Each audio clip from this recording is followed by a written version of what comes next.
Friends, good day. One Flew Over the Cuckoo's Nest by Ken Kesey. Ken Kesey written this outstanding novel, One Flew Over the Cuckoo's Nest.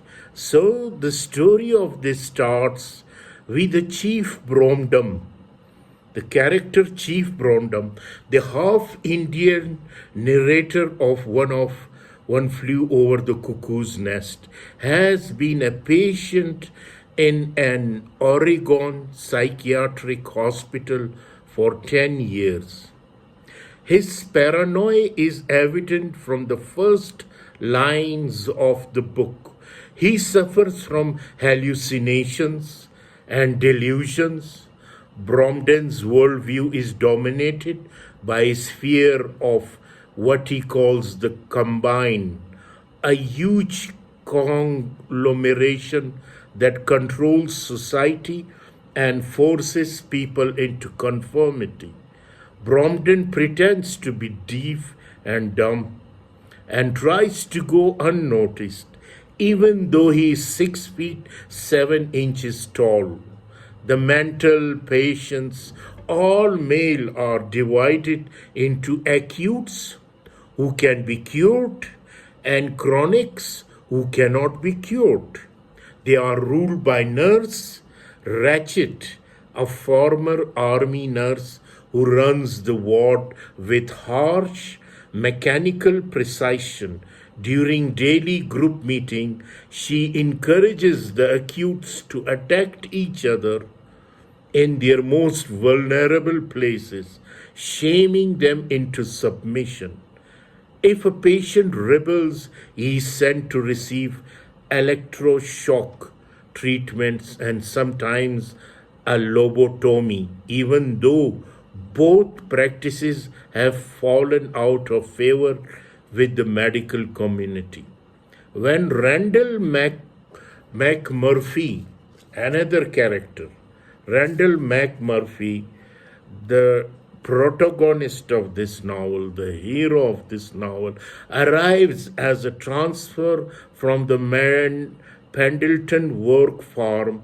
Bromden senses that something is different about him. McMurphy swaggers into the ward and introduces himself as a gambling man with a zest for women and cards. After McMurphy experiences his first group meeting, he tells the patients that Nurse Ratchet is ball cutter. The other patients tell him that there is no defying her because in their eyes she is an all-powerful force. McMurphy makes a bet that he can make Ratchet lose her temper within a week. At first, the confrontation between Ratchet and McMurphy provided entertainment for the other patients. McMurphy's insubordination, however, soon stimulated the rest of them into rebellion. The success of his bet hinges on a failed vote to change the television schedule to show the World Series, which is on during the time allotted for cleaning chorus. McMurphy stages a protest by sitting in front of the blank television instead of doing his work, and one by one the other patients join him.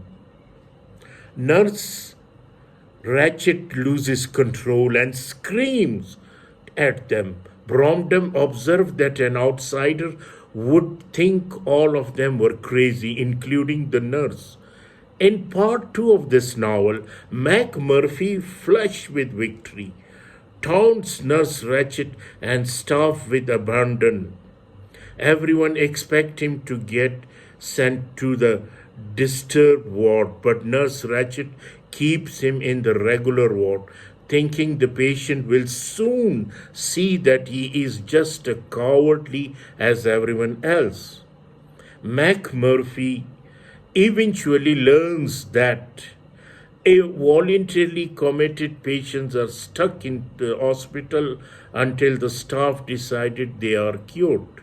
When McMurphy realizes that he is at Nurse Richard Ratchet's mercy, he begins to submit to her authority.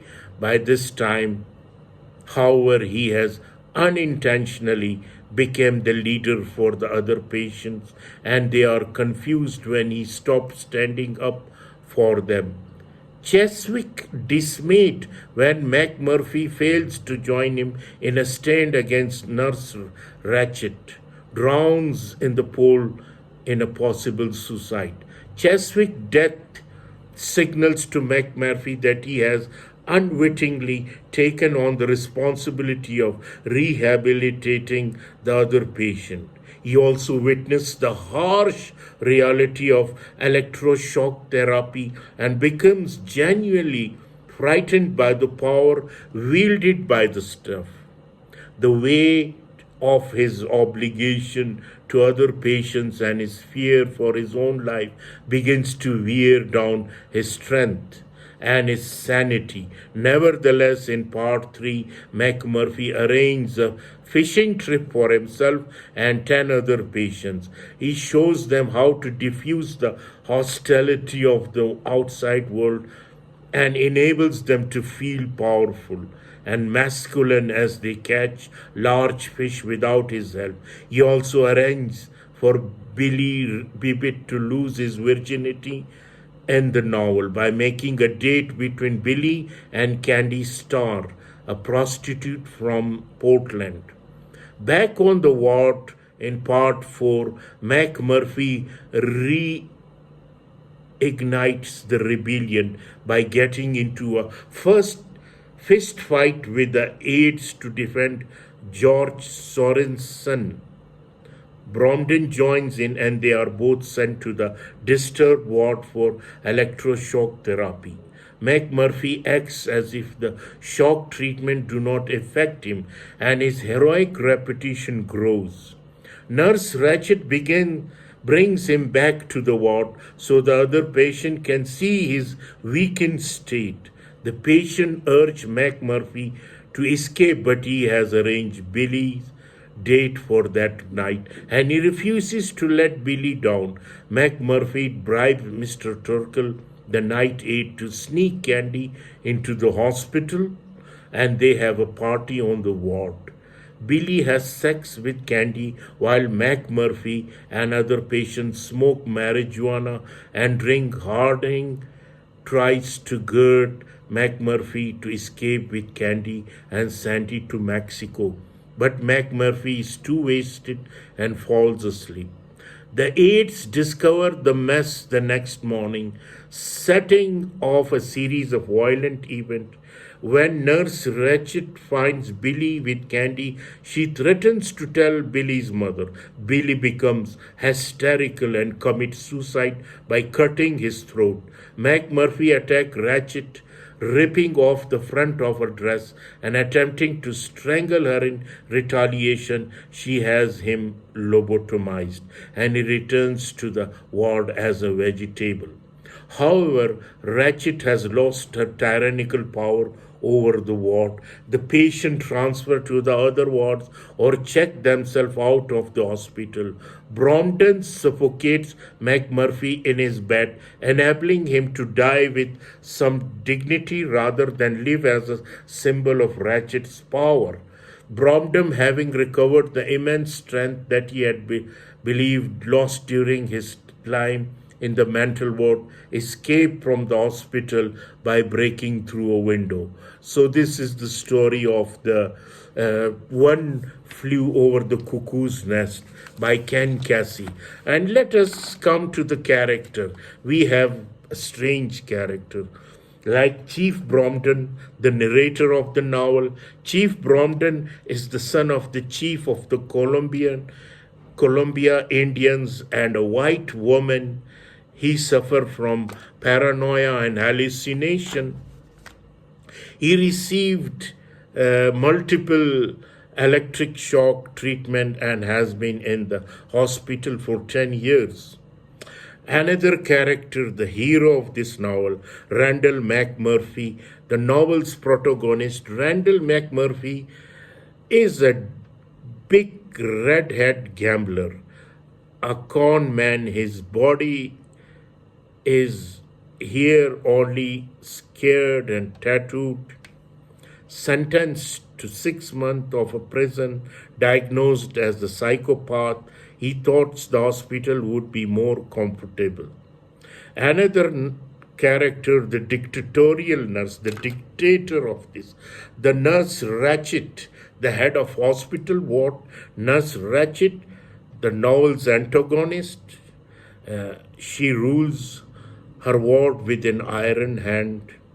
Other character is Date Harding, an academic college educated patient and president of the patient's council. Billy Bibbit, the shy patient. Billy Bibbit is dominated by her mother. Dr. Spivey, a mild-mannered doctor.